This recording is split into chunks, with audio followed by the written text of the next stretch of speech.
today's lesson is going to take a bit, so I want to jump right in here. So today, hopefully, you will be able to, at the end of this day, take a derivative implicitly. Implicit differentiation. Differentiation means take a derivative. Implicit, well, that's a little bit more vocabulary there we need to talk about. So, first of all, the vocabulary. An implicit equation is one where neither of the variables is alone on one side, or explicitly stated. So any equation could be written implicitly. For example, the explicit form, y equals 2x plus 3. This is starting to get wordy, but let's just go here. Y equals 2x plus 3. That's an explicit equation. Y is solved. Y is this. It's not, when you hear explicit, don't think, oh, it's like cuss words. Explicit means clearly stated. Okay? It's clearly stated what y equals.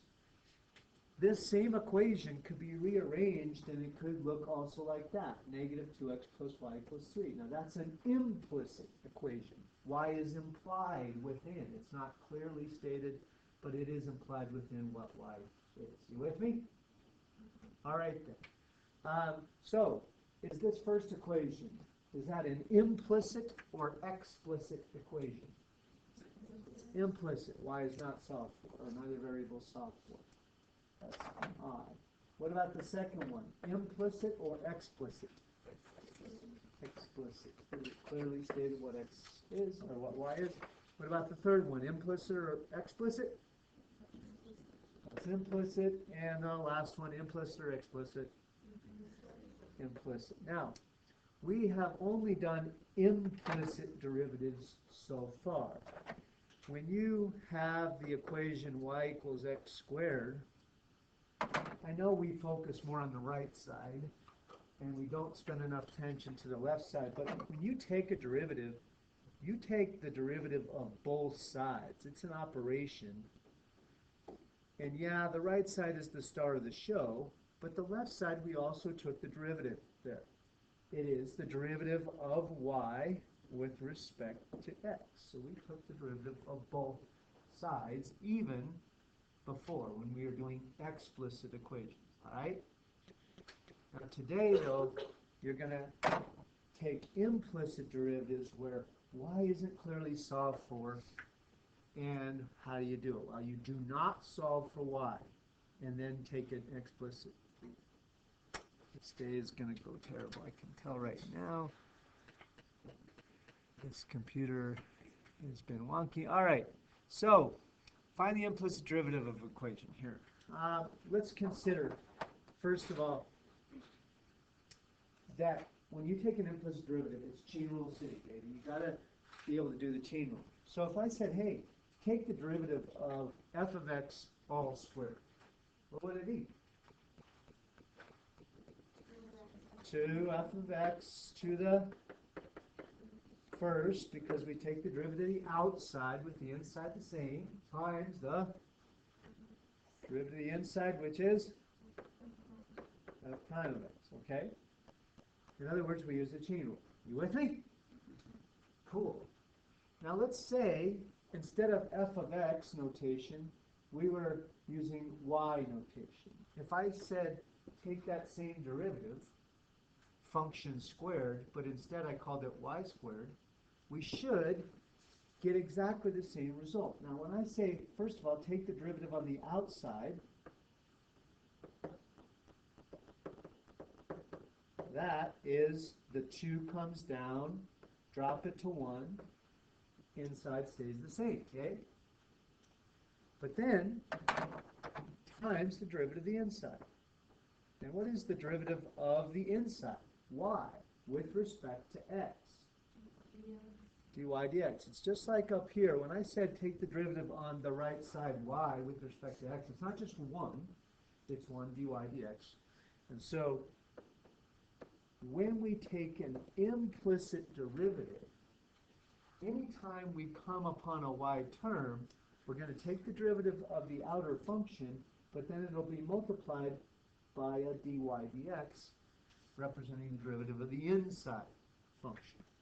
So anytime you take a derivative on a y term, you'll get a dy dx for the derivative of the inside.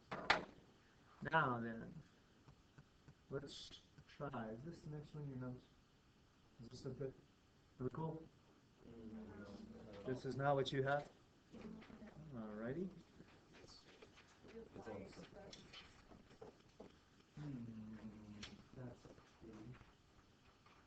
Oh, cool. So I obviously did not post all the notes in here. Sorry. Do-do-do. Do-do-do.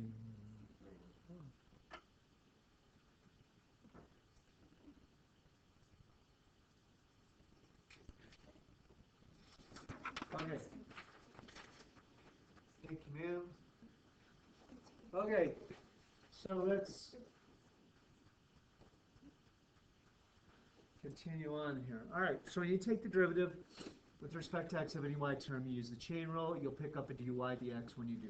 So if I take the derivative with respect to x of the following expressions, the derivative of the outside is the derivative of sine of y, which is cosine of y, but then times the derivative of the inside with respect to x, which is dy dx.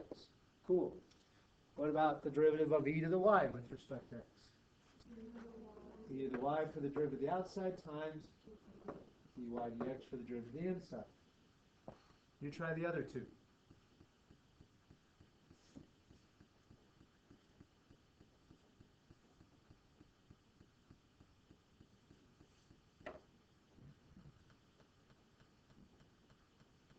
Okay, so the derivative of 7y to the fourth. 28y cubed dy dx, and cosine y, negative sine y, y dx. Okay, so when you take the derivative of a y term, it's the derivative of the outside, but then pick it up a dy dx. All right. Now let's say we take the derivative instead of these little terms of a whole equation here. If I said take the derivative with respect to x of that equation, x squared plus y squared equals 9, then I'm taking the derivative of each term. The derivative of x squared is 2x. The derivative of y squared, using this new idea today. It's a y term, so derivative of the outside times derivative of the inside. 2y dy dx, and the derivative of 9. 0. Okay? Now a good question then is, how come you only use the chain rule on the y stuff? How come on the x stuff I take the derivative of the outside, but not times the derivative of the inside? Yeah, what is the derivative of x with respect to x? That's just dx dx. That's a 1. So you could say we are doing the chain rule there, but every time we do a derivative on an x term, the derivative of the inside is just a 1. So you could say we do. We could, for notes, say we could, but it equals dx dx. So it's a wash. All right. Now then, back to this. I didn't finish. It said take the derivative with respect to x. Cool. We took the derivative. But now I want to know, what does the derivative equal? So isolate the derivative term. Now, that's dy dx. So if I said isolate that, solve for dy dx, what would you move and how? Subtract 2x and divide by 2y. Negative 2x over 2y is negative x over y. Now you can see then the derivative has x's and y's in it. That's actually to be expected. It'll make sense. Let's go looking at the graph. Let's see why the graph makes sense. What does the graph look like of x squared plus y squared equals 9? The circle, okay?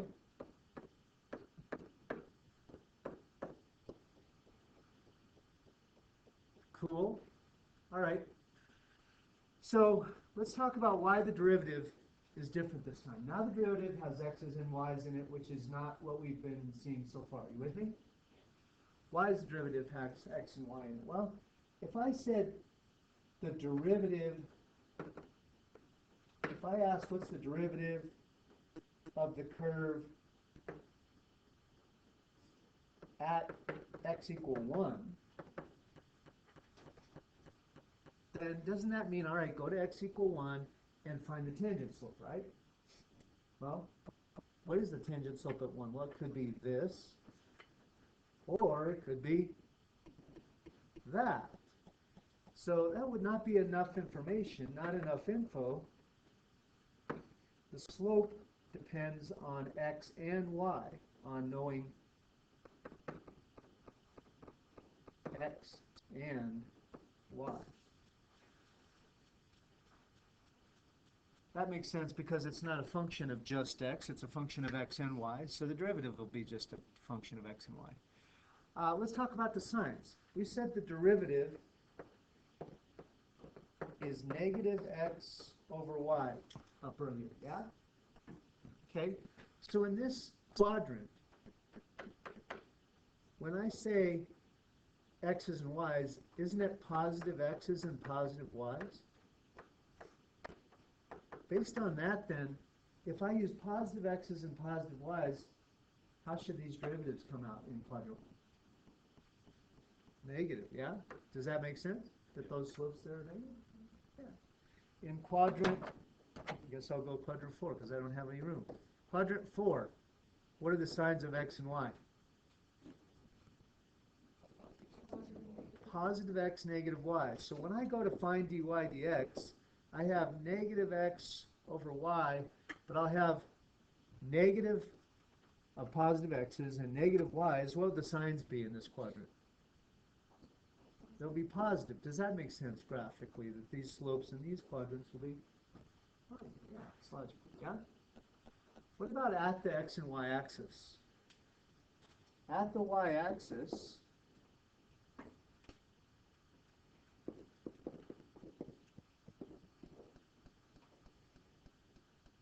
isn't this tangent, or what is the tangent slope there?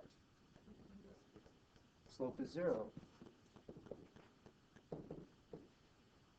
Let's talk about why that makes sense then with my derivative. At the y-axis, do I know x or y up there?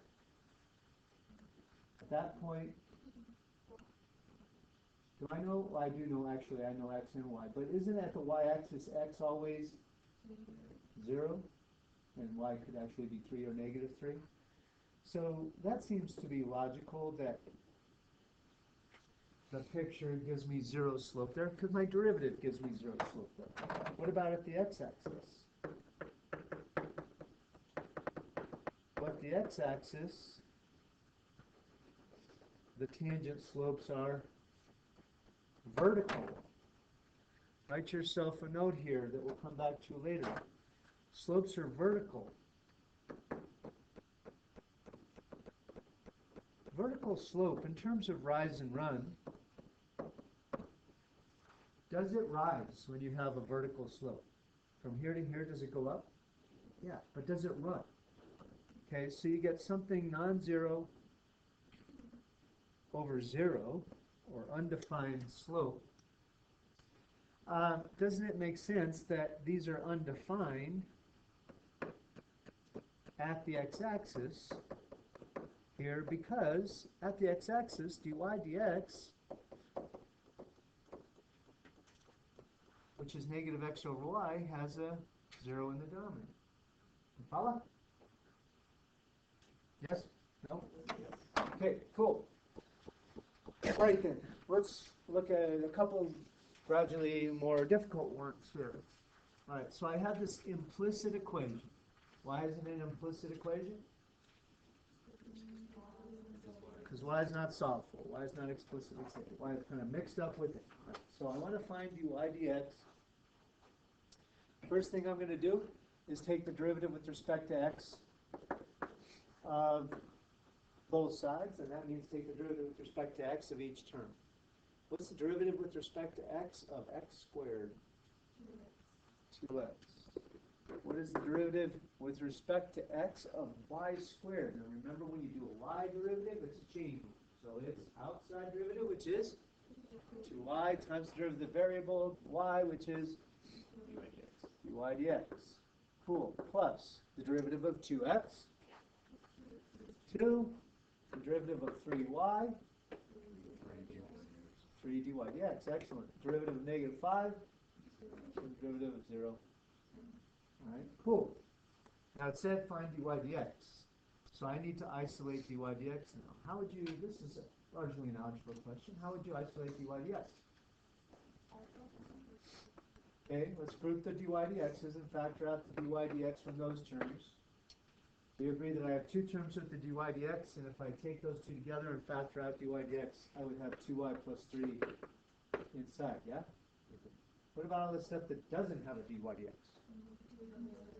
Move it to the other side, making those negative. And then finally, running it in for the touchdown, dy dx is 2x minus 2 over 2y plus 3. You follow? Okay, question for you, just side note. Where would this graph, which I have no idea what this graph looks like, but where would it have horizontal tangents?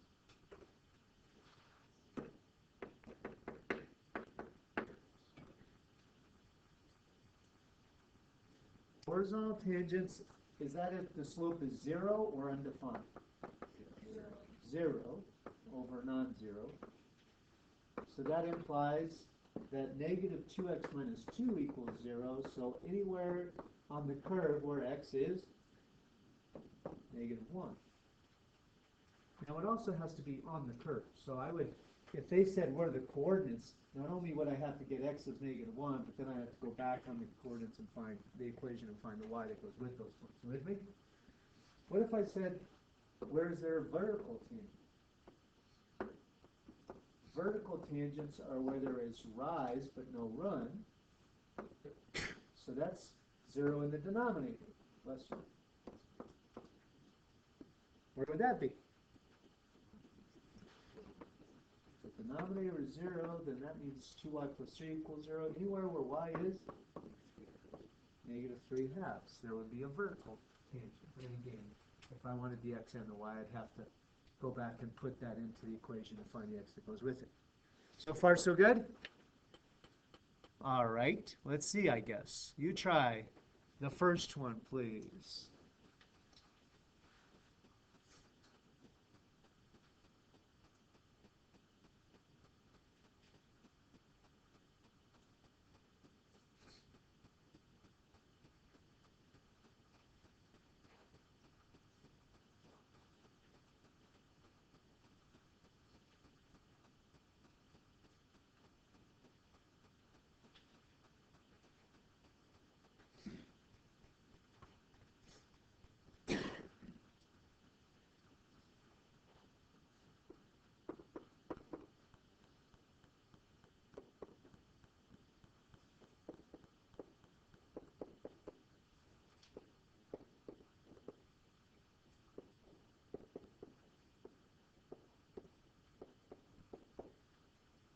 Leave it as ugly as you want to leave it.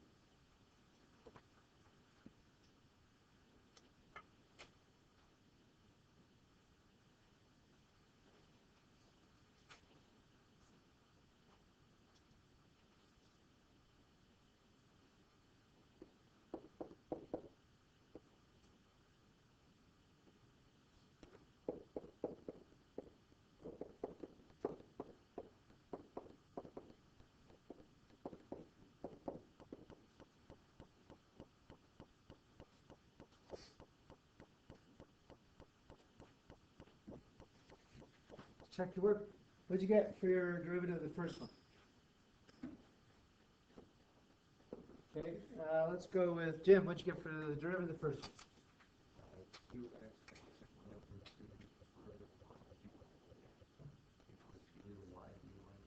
Okay, cool. And then when you solve for dy dx, what did you get? Abby, Micah, sorry.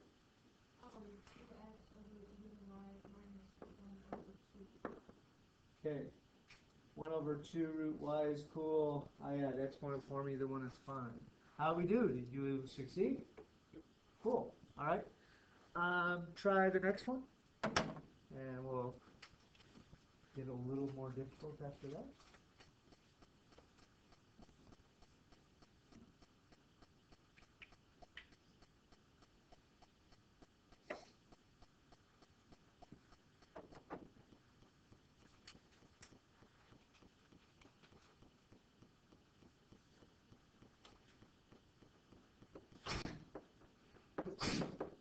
Thank you.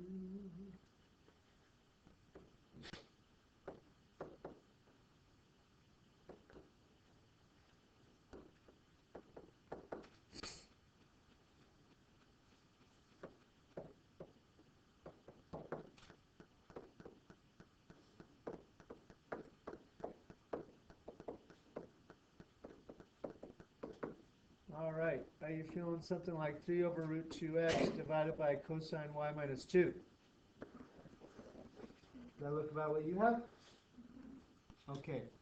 Now, if you combine this idea, implicit idea, with other rules, like product rules or chain rule, then so that's where that slide went. And things get a little, what the heck? Is this the next thing in your slides? Yeah. All right. I just stretched it. All right. A little harder, though, is when you have a product. So let's try this here. When I take the derivative with respect to x of both sides, that guy is a product, so be careful. When I come to that, first stays the same, so that is x times the derivative of the second. What's the derivative of the second? dy dx. Plus second stays the same, which is y times the derivative of the first. What's the derivative of x? With respect to x, just 1. Okay? Minus, what's the derivative of negative 2y with respect to x? Negative 2 for the derivative of the outside, dy dx for the derivative of the inside. What's the derivative of 6x? 6, and the derivative of 9, 0. Cool. If I correct my dy dx's and factor out a dy dx, then x minus 2 are the coefficients of the dy dx. Okay? When I move everything else over, it's negative y minus 6. So dy dx at the end of the day is negative y minus 6 over x minus 2. Where would this have horizontal tangents? When y is negative 6. Where would this have vertical tangents? When x equals 2. Okay, cool. You try one, please.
Okay, check your derivative before solving. Did you get something like x times 2y dy dx plus y squared times 1 plus 0 plus 6 equals 9 over y dy dx?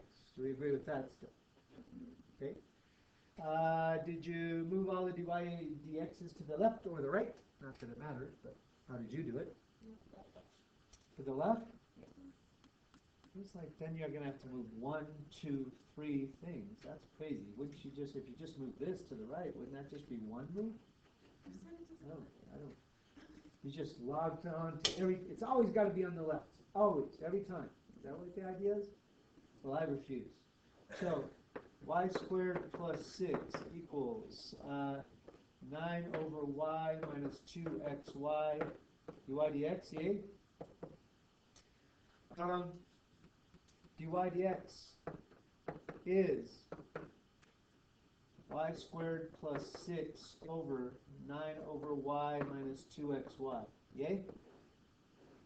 Now let's compare that to if you moved all dy dx's on the right or on the left.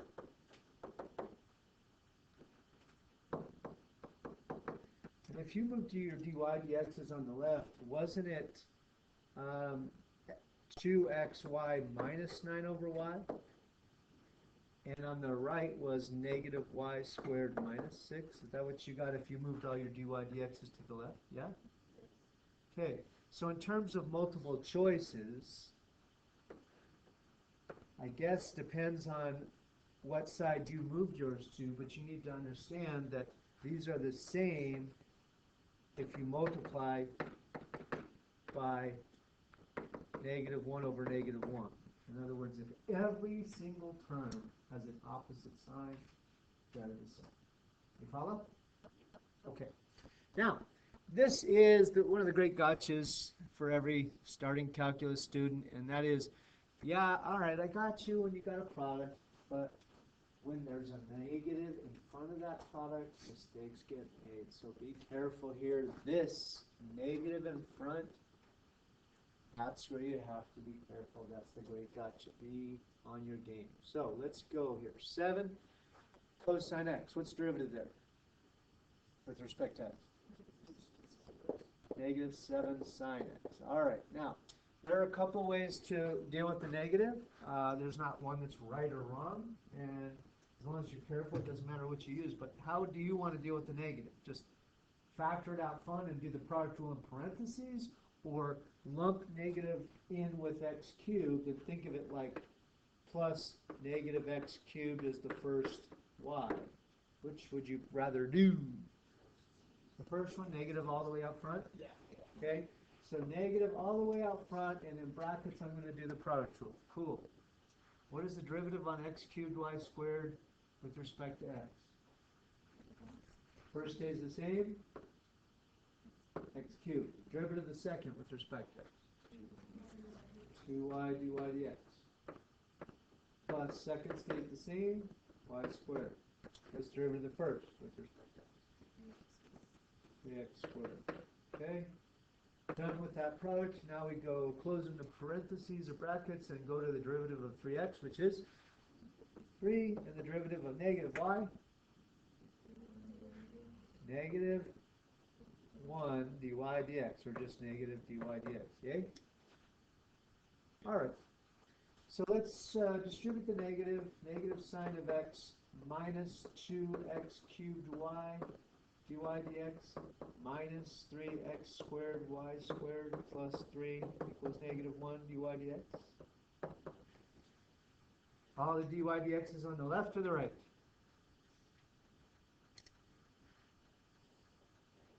Let's move them to the right, shall we?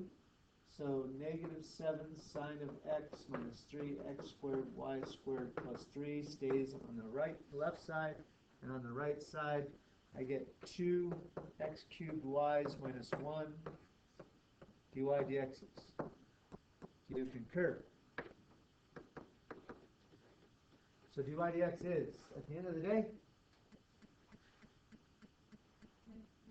negative 7 sine of x minus 3x squared y squared plus 3, all divided by 2x cubed y minus 1. That's a humdinger. You got it?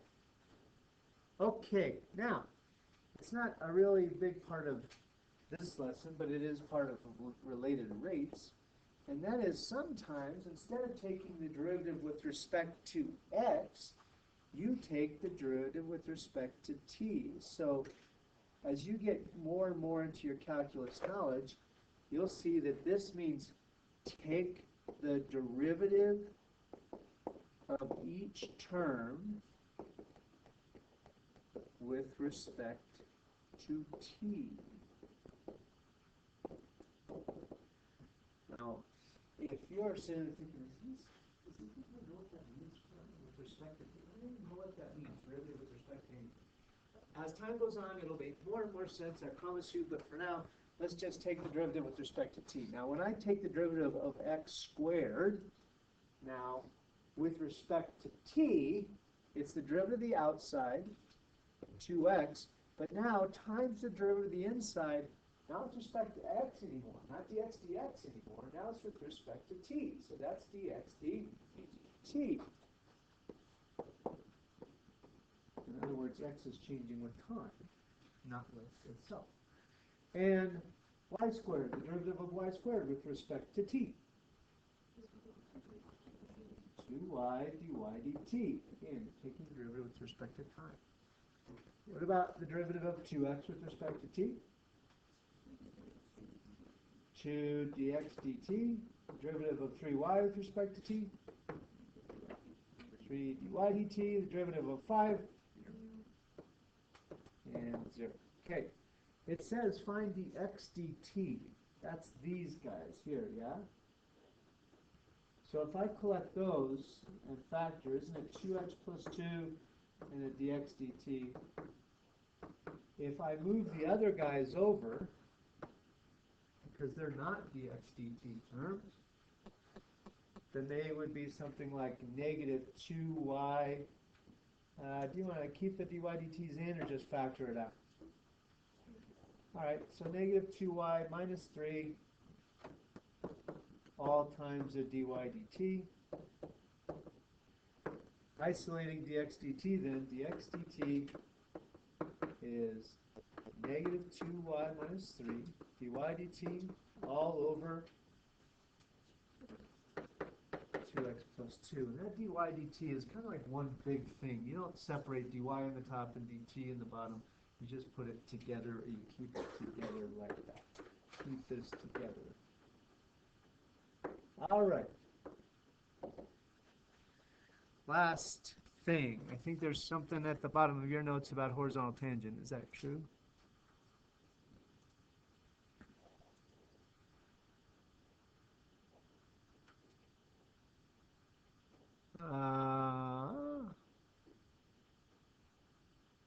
You did that, right? Oh, your notes are slightly different looking. Are you with me, people? Okay. All right. Last thing. Horizontal, vertical tangents. We've touched on this a little bit here and there, but it's pretty common AP free response where you find the derivative implicitly, and then you also find horizontal and vertical tangents. We can't find horizontal and vertical tangents. This should not be asymptotes. This should be tangents. Tangents. Jeez, come on, Rickman. Come on. Tangents everywhere, not asymptotes. I am dumb. All right, sorry, you make that change.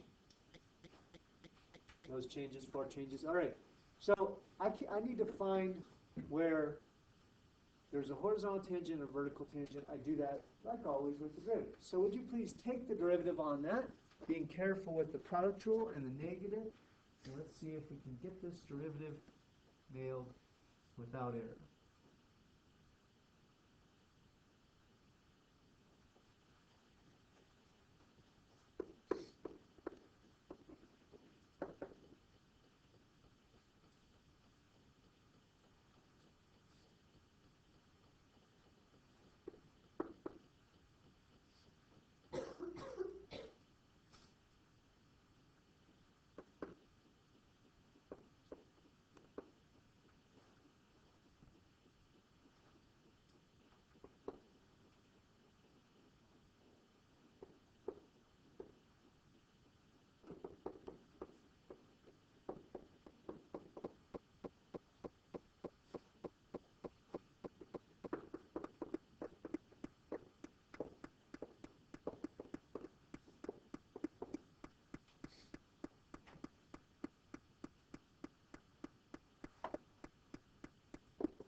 let's check our derivatives against each other and make sure that we all agree. Do you have 2y minus 2x over 12y minus 2x? Okay. Can I cancel those two x's? You surely cannot. That's total math sin. Cannot do that. Can I divide out a common factor of 2? Okay. So let's go y minus x over 6y minus x. Alrighty, we've got the derivative, fairly complicated. Question A says find the coordinates of any point where there's a horizontal tangent. Horizontal tangent is where the top of the derivative is 0. So you find the top equal to 0 and use with the equation of the curve. Here's what I mean. I know that dy dx, y minus x over 6y minus x, will equal 0 if y minus x equals 0. Yeah? Which implies that y has to be x for the derivative to come out flat. But remember, it's not just all points in all of space, it's points on that curve. So we also have to use, besides setting the top equal to 0, we also have to say, besides that, it's also got to be on the curve. Now, if I use this and the equation of the curve together, then I can find points on the curve where the derivative, where the tangent slope is flat. Now, I can basically just replace any x with a y and make everything x-ish or everything y-ish. Do you have a preference? X-ish. Okay, so if I go all x-ish, then I get x squared minus 2x squared plus 6x squared equals 9. Yay? Altogether then, that's 5x squared, if I'm not mistaken, equals 9. So x squared is 9/5. And this would happen anywhere x is plus or minus the square root of 9/5. Did? It does say coordinates where there's a horizontal tangent. So, wouldn't this be anywhere x is root 9/5 and y is root 9/5 or negative root 9/5 and negative root 9/5, because we said x and y have to be the same. You follow? At that place, there are horizontal tangents. And if we have time, we'll graph this in our calculator, but otherwise, you're just going to have to take my word for it. We're good on part A. Okay. B, vertical tangents. Vertical tangents are if the derivative is undefined. To find a vertical tangent, set the denominator of dy dx equal to 0 and consider that with the equation of the curve. It has to be meeting the derivative condition but also on the curve condition. So if I take my derivative, which is y minus x over 6y minus x, and say the denominator has to be 0, 6y minus x equals 0, which means x is 6 times y. Anytime x is 6 times y, the denominator of the derivative is 0, and the graph must be going vertical. Cool? Now I use that with the equation.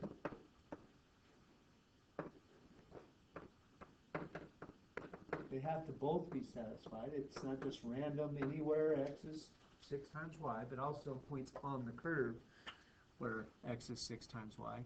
So again, if I use substitution into that, this time I'm going to substitute in for x. Every x will get replaced with a 6y. So it'll be 36y squared minus what? 6y, 12y squared, there you go, plus 6y squared equals 9. You follow? All right. So altogether, that's 30y squared equals 9. Y squared is 9 over 30, or 3 over 10. So y is plus or minus square root 3/10. To finally answer the question in the appropriate form, it says coordinates. So when y is positive root 3/10, what's x? 6 root 3/10, because x is 6 times the y. And when y is negative root 3/10, what's x? Negative 6 times root 3. That's part B. Now, if you can do that without error after some practice, then boy, that would get you a 9 out of 9 on a lot of free responses on AP exam. It's a pretty common question once every couple of years, so hopefully we'll get there. This is not you. I don't know what this is, so we'll call it good. Questions on, what do you have here? Do you have homework? That's crazy. Of course you have homework. What questions do you have on set 34? If any. 15.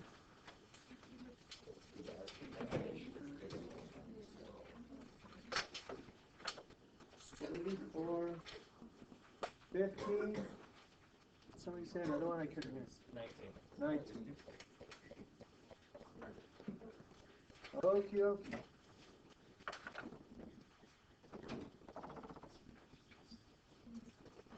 Alrighty.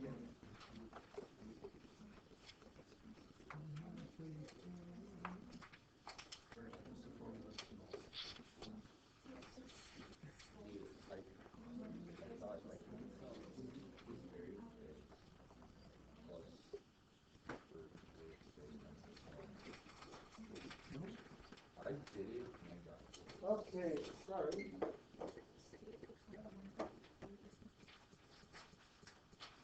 All right, 3415 is the book.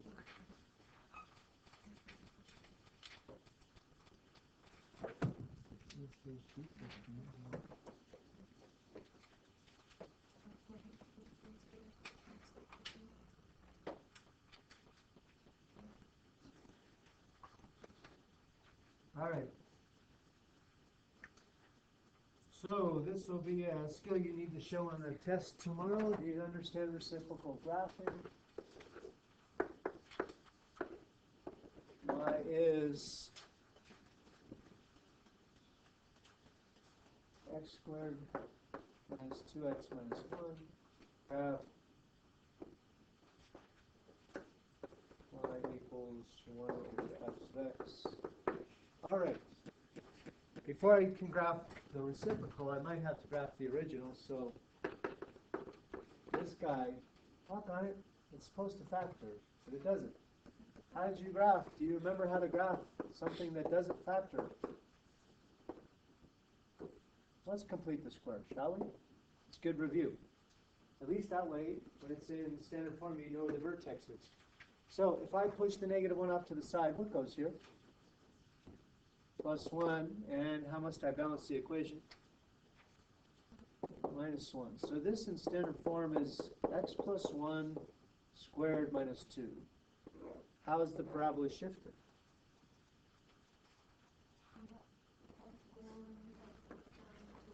Left 1, down 2. So the graph looks like that, yeah? Oops, the y-intercept is negative 1. Okay, are we down with the parabola graph? I was working with the point, the vertex, and the y-intercept is negative 1. Between those two, that's a pretty decent graph. Do you follow?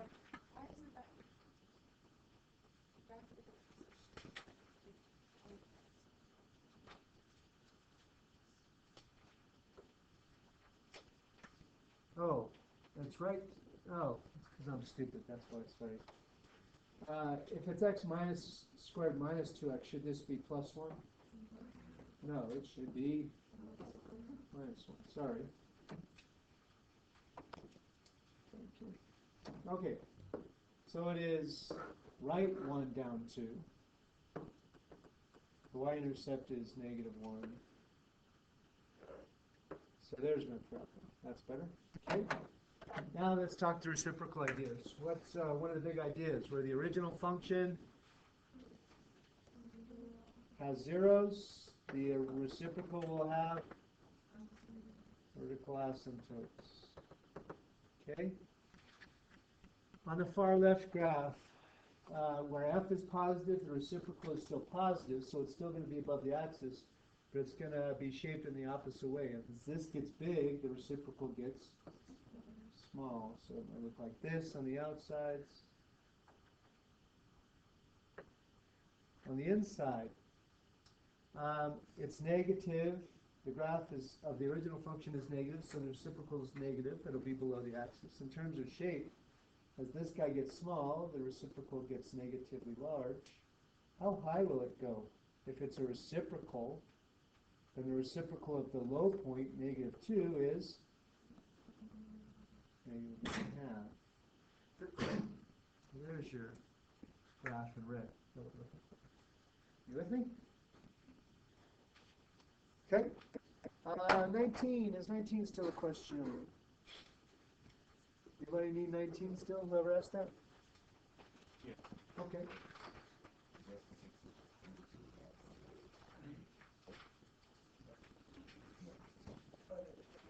Okay.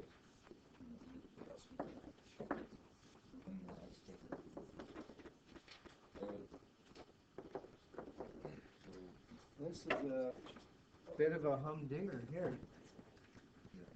This one's a good one. It'd be more fun to use the sandwich thing. I feel like that's a